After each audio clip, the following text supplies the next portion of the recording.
teacher at CSU Bakersfield. He teaches our educational technology class. Edward presents on a variety of topics in educational technology at local and national conferences. His experiences include middle school, student-led staff development, coordinating tutoring experiences between children over 100 miles apart. Yes, I read that correctly. You interested in how he does that? It's fascinating.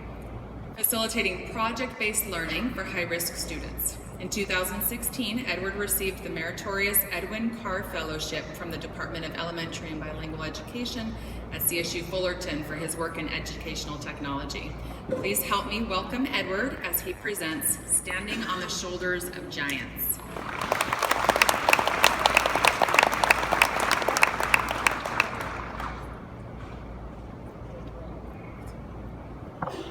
All right, let's see, how are we doing? Can everybody hear me in the back good? Let's see, class? Yes. Tried this out earlier. Clase. BC, yes. All right, so we're all on the same page. Standing on the Shoulders of Giants is actually from a quote by Isaac Newton. And Isaac Newton, if you are a science person, was one of the fathers of the scientific revolution. And the full quote is, "If I have seen further, it is by standing on the shoulders of giants." And so this is very, very important, because you would think that as the man who made such great discoveries, who had such amazing achievements, that he would have said something like, guess who discovered gravity, hashtag this guy. But that's not what he does. He doesn't take all the credit for himself. He actually says that his work would not have been fundamentally possible without the work of everybody else. Standing on the shoulders of giants. So for this keynote, my focus is going to be on a couple different areas that our giants are located. One is in the classroom. I'm going to cover the classroom giants. I'm also going to cover the giants in our community, and then I'm going to try and tie it all together with a little bit of a message on what I believe this means for us, which is very significant, because there are very unique things happening in education. Certain things are evolving. And I have to preface this next piece by saying that I have only ever worked at the schools or with the students who are from the opposite or the wrong side of the railroad track. So typically when I say this is where I used to work or this is where I'm working at now, if you're a teacher, the response tends to be, oof, I subbed there once, not going back ready. And if it's a community member, they typically tell me something like, oh, well, you know, Eddie, they need good teachers out there. It's not their fault, it's their parents' fault. And then they start talking about apples falling far from the tree, product of their environment, blah, blah, blah. And I hope to try and dispel some of those notions here today. So what you see here is actually, it's a tutoring session going on. The boy on the bottom left-hand side is a 9th grader named Pablo, and he's up in Lindsay, California. This is 2014, 2015. And the kids in the group are, they're all 5th graders at a school in Mission Viejo, about 100 miles away from where Pablo is. You can see Pablo, he's in full effect. He's checking for understanding. You see the thumbs going up. You see the little girl on the bottom, she's flashing her screen, letting know Pablo that she's okay to move on, and the rest of the group is ready to move on as well. Now, what impressed me the most about this situation is that my mentor, he had taught me a lot of things. He had taught me that students should be making, students should be creating, students should be the leaders. But it took me a long time until I really understood what exactly that meant. And I feel that this image shows what it means. And what it means is that the students are the solution that we're looking for. Oftentimes we talk about change agent, we need a catalyst, we're waiting for Superman, we're waiting for superwomen. But these little kids, they are the Supermen and the superwomen, all of them, no matter where they are, no matter what school they're from, they all are waiting for their chance to show that they have something to offer as well. And it took me a lot to get to that. So when I say that I stand on the shoulders of Pablo, it's because before I got to experience this with Pablo, I didn't understand this. And watching Pablo do this, it opened up an entire new world of possibilities about what an education is, and it had a profound effect on me. So one of the things that you'll notice on the bottom of the slides is it says hashtags shoulders of. If you stand on the shoulders of somebody in your community, in your classroom, in your school, make sure you tweet that out. Also tweet it out to the Better Together CEA hashtag on my Twitter people. Let's see, hands up, everybody on Twitter.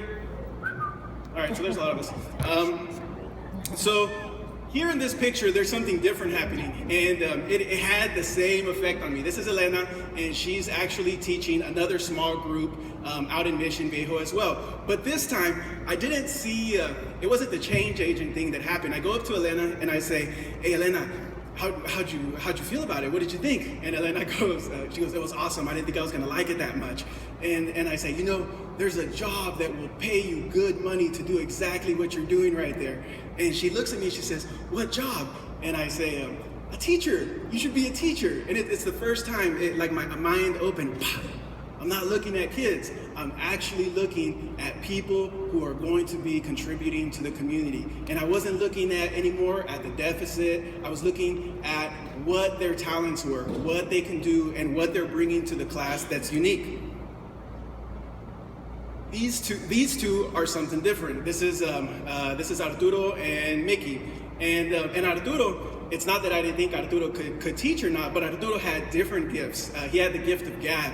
This boy, if he walked in here today, he could be carrying this huge heater, and some unlucky soul would buy a heater from Arturo in 100-degree Bakersfield weather and then claim that it was a good deal, because that's how Arturo was. He was the kid that you wanted on your presentation team because he made everybody believe in what that presentation was about. And the one next to him is Mickey, natural born leader. And you see them everywhere in your class, the way the kids gravitate to her, the way the kids gravitated, even on social media. She had the most likes out of everybody in the class. But when I say that I stand on the shoulders of Pablo, when I stand on the shoulders of Mickey, Arturo, Elena, what I mean is that it took me working with those kids to understand that when I'm looking at the kids in my class, they're not just students, they're neighbors, they're family members, they're people from church, they are future doctors, they're future everything. And so in the next years, when I would have that kid who was like super eccentric and wanted all the attention to himself, I look at him and I'm like, he's the struggling actor. He's studying for the role of his life. When I had that kid who doesn't want to take notes and they're just drawing and not paying attention, I could identify him immediately too. And say, this is my struggling artist. This is the artist who's frustrated because they're not getting the training they deserve, and unfortunately they may never get the training they deserve if we don't accept them for who they are. So those are my classroom giants. Changed my life, changed my world. Now, I didn't want to share that story here because typically when I share it, people ask me, so what do you do about that? I mean, that's not a policy. You can't implement that across the whole school. And it's true, I had no idea what to say, and I didn't want people asking me, Eddie, so what do you do about that? How are you gonna do that? And when I started doing my research on who the local giants were in our community, I come across the name Leo Hart. And all of a sudden, a world of opportunities and possibilities opened up to me. So when I say that I stand on the shoulders of Leo Hart, I'm not saying, oh, I want to be like Leo Hart. I want to do what Leo Hart did. I'm saying that things that I had no idea what they were before, all of a sudden make a lot of sense. And all of a sudden, I see further. I'm standing on his shoulders. So Leo Hart was the Kern County superintendent in the 1940s. And at that time, we had a lot of students who had come from Oklahoma, from Arkansas, that were displaced by the Dust Bowl. And nobody wanted those kids. Those kids were a deficit. And so Leo Hart goes to the state and he says, I would like to make a school for the Dust Bowl migrant population. And the state comes back and says, you can't make a school for a temporary population. So then Leo Hart, not to give up, says, can I make a temporary school for a temporary population? And they say, okay, Leo, go ahead and start your school, but you can't use anybody's money. And so there he goes. He goes out to the Wheat Patch labor camp. He brings in the kids first. When he brings in the